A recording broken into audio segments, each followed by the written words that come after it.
we're back. Cormac Sige Quay, aka your favorite diddler. Look, 3 true horror stories animated. We're back at it again. Okay, let's get it. When I was 13, my life was shattered. My dad died in a car accident, and just months later, my mom lost her long battle with cancer. Dang. In the blink of an eye, I was alone. The state decided I was too young to take care of myself, so they sent me to a foster home, an old mansion tucked away in a hilly forest. It was a place where I thought I could maybe find some peace, but instead, I saw something much darker. The mansion looked like something out of an old movie, tall with creaky floors. Yeah, it's gonna look kind of spooky. Like, it's a big old mansion surrounded by nothing but woods.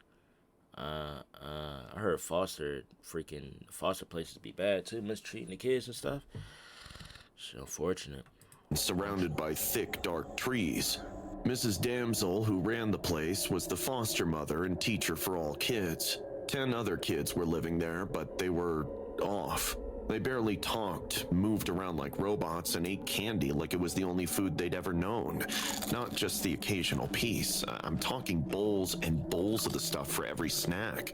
Mrs. Damsel had a few servants who helped her keep the place running, but one of them, Carl, stood out like a sore thumb. He was this creepy 50-year-old guy who had no business being around kids. He never knocked before entering our rooms, and he had this unsettling habit of watching us during meals, his eyes lingering a little too long.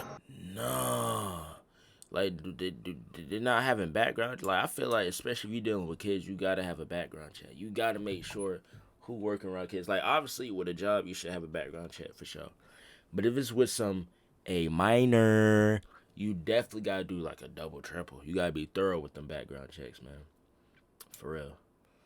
Nah, bro's a little too, you know what I'm saying, a little too friendly. Bro busting into the little girl room. Nah. I couldn't put my finger on it, but something wasn't right about the way Carl interacted with us. He's one of those. He'd pop up out of nowhere, scaring us in the halls, and he always seemed to know what we were doing. Nah, he the type to be trying to have a freaking tickle fight. No. Nah, bro, don't touch me. Get your fingers away from me, sir. Even when we were supposed to be alone. The other kids didn't seem to notice, or if they did, they didn't care. They were too wrapped up in those damn candies. One night, I woke up to the sound of muffled crying. I crept out of bed and followed the noises to Luna's room. Luna was one of the quieter kids, always keeping to herself. When I peeked through the crack in her door, I saw Carl standing over her, whispering something. Luna was shaking, tears streaming down her face. No, please. Not that again. Again, it's crazy. See, this is what I'm talking about. We need double, triple, quadruple background checks on these freaking frogs, man. These freaking leaks. There's no reason why a grown man should be in the room at night with a kid. She's on her freaking knees crying, no, please. Not again. Like, come on, dude. I don't want to do this. If you don't do what I say, you'll never get the magic candies again, Carl hissed. Luna's sobs grew louder, but she nodded, clearly terrified. I felt a chill run down my spine. Something was seriously wrong. The next day, I started keeping an eye on Carl, trying to figure out what he was up to. It didn't take long to piece things together. I noticed how the kids seemed to almost worship the candy, how they'd do almost anything for it, even things that made no sense, like cleaning Carl's shoes or giving him back rubs. What the Bruh. Yeah. Not even jail. You gotta pull him around back and put him down like a dog, bro. This is crazy. Like you got this freak elite going into the little girl's room, getting unfortunately slobbered down. Bro's getting a back massage. Nothing wrong with a back massage, but it's like when we know the context of this freaking predator, it's an issue. Like, come on, bro. One evening, I followed Carl to the pantry where he kept the candy. I waited until he left and then snuck in. Is the candy That's laced? when I found it, a stash of pills hidden behind the jars of sweets. Carl was drugging us through the candies, getting us hooked. And when the addiction got bad enough, he used it to control us, to make us do disgusting things for him. The realization hit me like a punch to the gut. Carl was a pedo, and Mrs. Damsel knew it. She was too scared. You just figured that out, buddy? The gut. Carl was a wait for him. The realization hit me like a. It just hit you?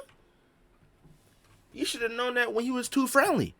You definitely should have known that when he was trying to get sucked up by the freaking the jit. Unfortunately. What the frick? Nah. It makes sense why. It makes sense why they eating bowls and bowls of candy. Bro was putting fentanyl in the freaking thing. Punch to the gut.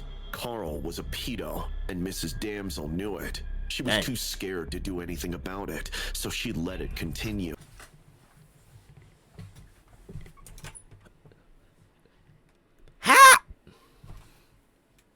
How are you too scared? This nigga is old. This nigga is old. How? Y'all can all jump him. Bro, like 50, 60. Bro gonna be in the grave in the casket in any minute now. Scared of him for what?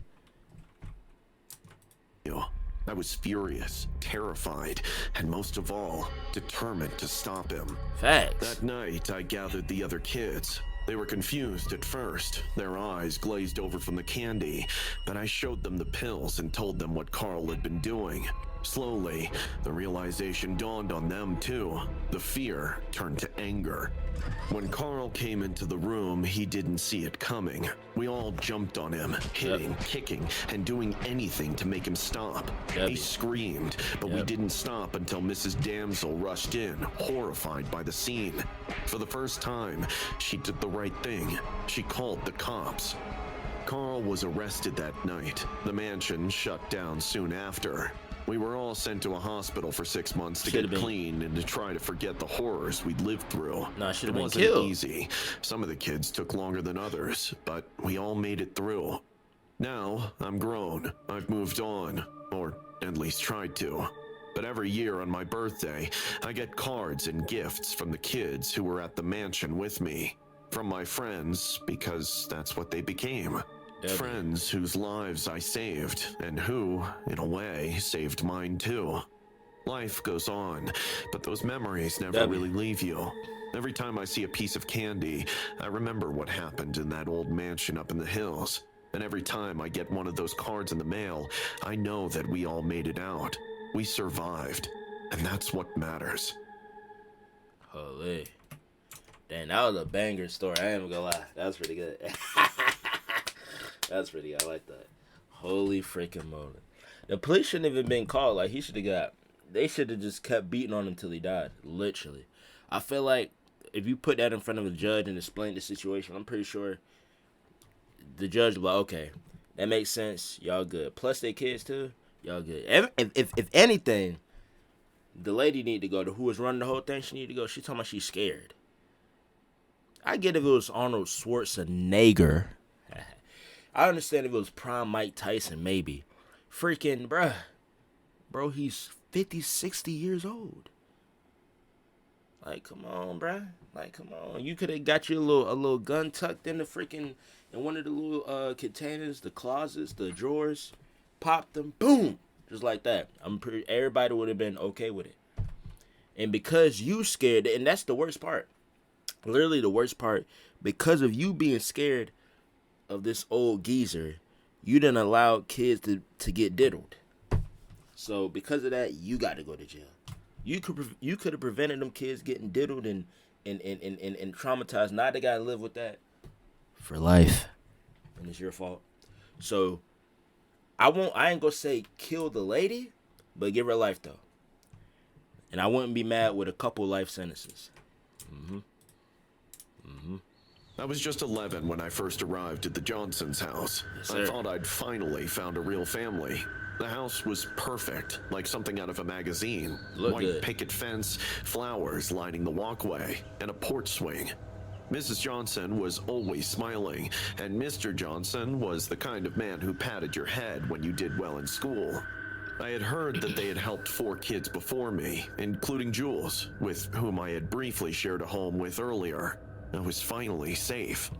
We'd have family dinners every night with Mr. Johnson carving the roast while Mrs. Johnson asked me about school.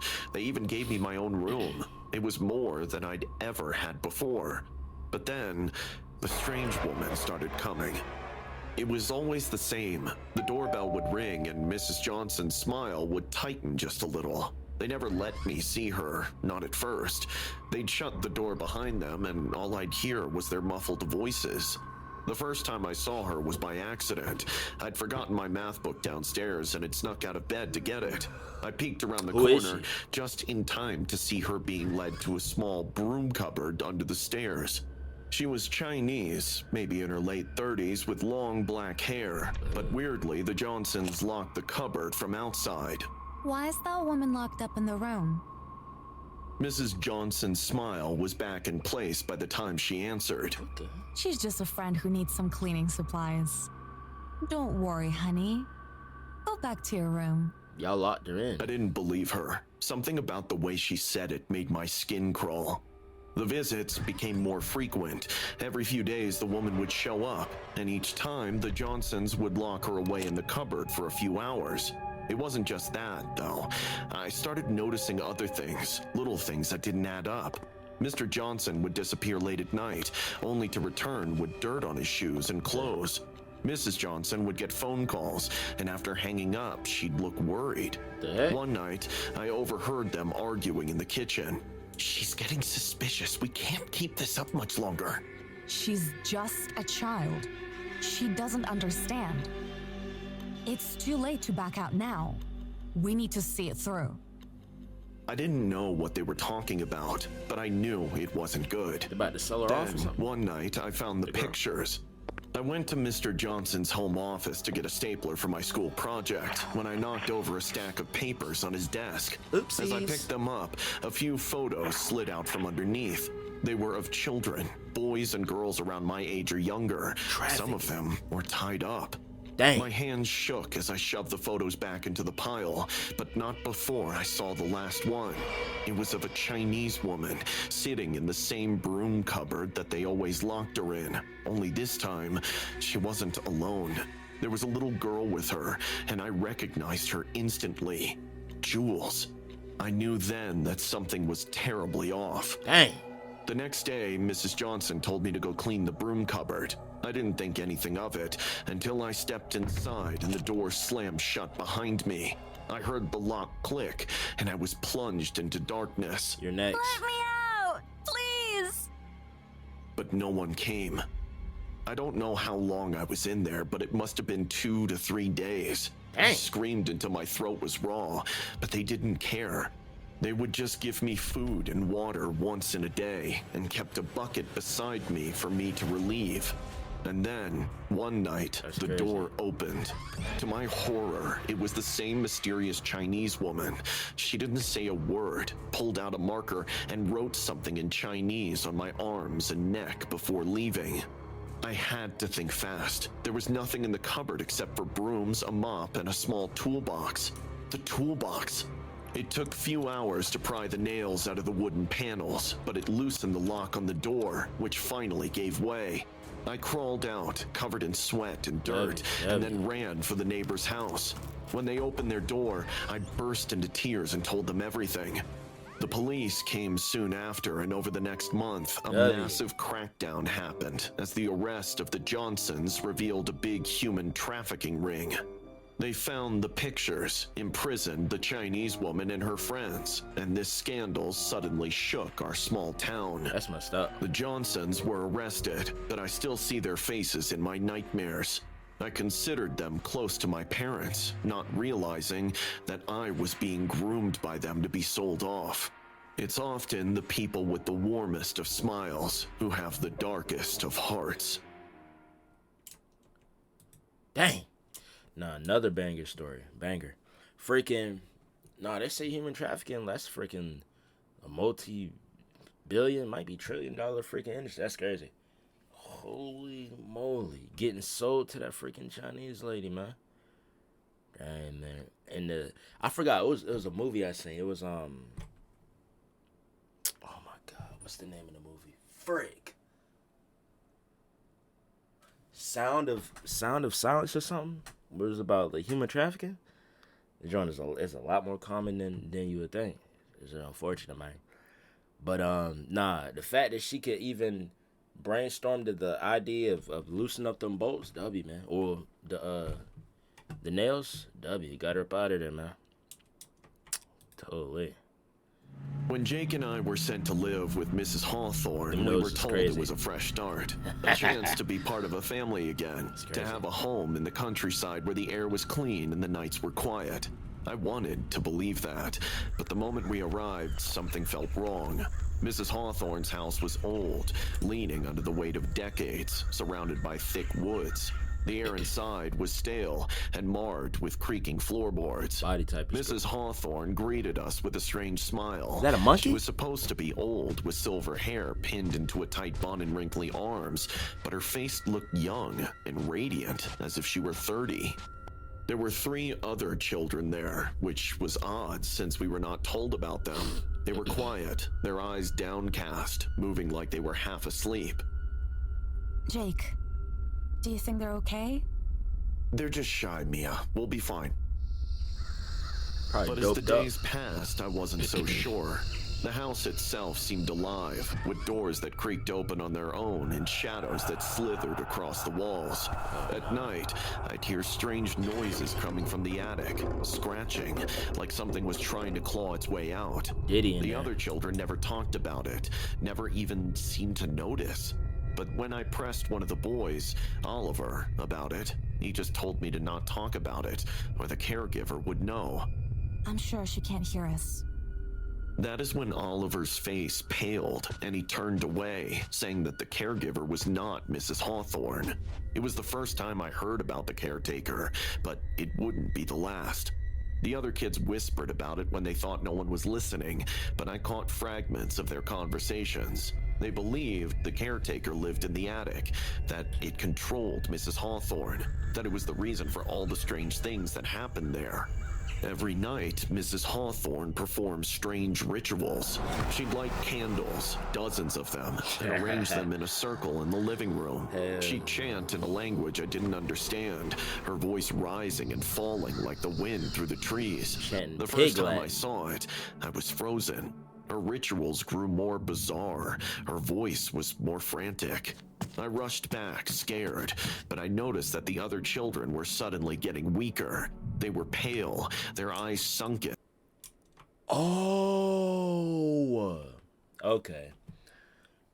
So she doing rituals to get herself young, because said what she looked like. She looked 60 but 30 in the face, something like that. So she's draining their life so she can get young. Holy moly, that's crazy. And they moved even slower than before. It was as if the life was being drained out of them. One day, I found an old photograph. It was of Mrs. Hawthorne standing in front of the house, but something was off. The photo was dated 1952, but Mrs. Hawthorne looked exactly the same.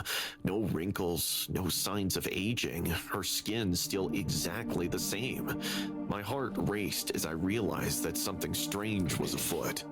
I looped in Jake, and that night we planned to see the attic.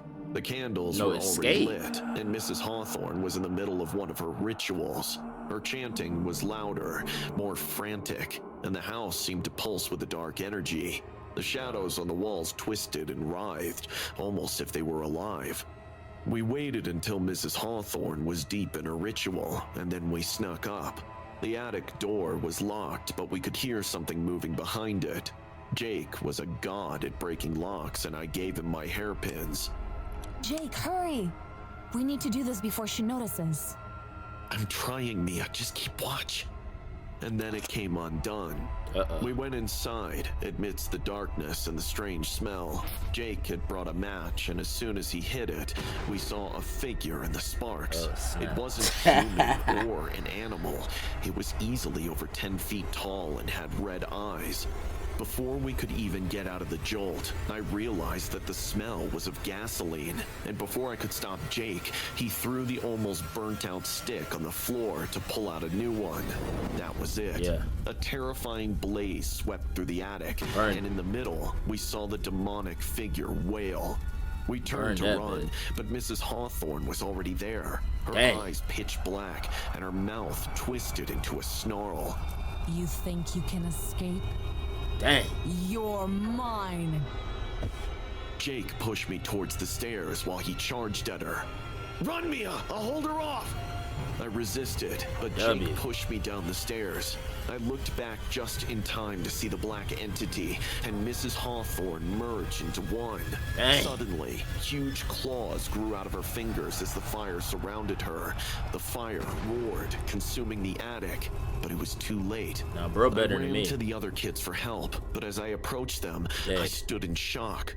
They all had entirely pitch black eyes as well, and then it made sense why no one had told us about those kids earlier. They were all dead as well. As the fire took over the house and I heard Jake's screams, I cried and ran out for help. I didn't stop until I reached the nearest house. The neighbors called the cops, but by the time they got there, the house was nothing but ashes. They found the bodies of the other children buried in the ground behind the house, their eyes missing, but they never found Jake or Mrs. Hawthorne. It was as if they'd vanished into thin air. Everyone was afraid of believing in me till the bodies were found, but they had no explanations. I still remember it clearly, even after a decade, about what I saw that night. I just pray that Jake found his peace. Dang. That's crazy. Holy freaking moly.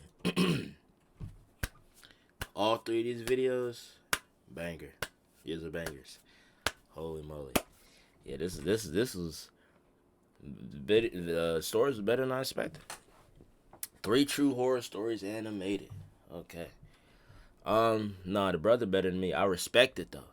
I respect it. Would I do it? Nah. I respect it though. Freaking using them kids and the mom to get younger, you're gonna die, bro. It's okay. Let's go. We're gonna die eventually. Summoning a freaking 10-foot demon thing, looking like something out of a horror movie. Looking like something out of, I don't know, that horror movie Smile, bro. Heck no, bro. And then the old diddler, the elderler, freaking touching on them kids, tough. Headshot. The lady who owned the joint, 3-4 life sentences, consecutive, back to back. Okay, you live, you die. The second time you come back, you're dead. Third time, you're serving that time. Crazy, but hopefully y'all enjoyed it. Mexican aka your favorite water balloon animal. I don't know, I'm running out of these.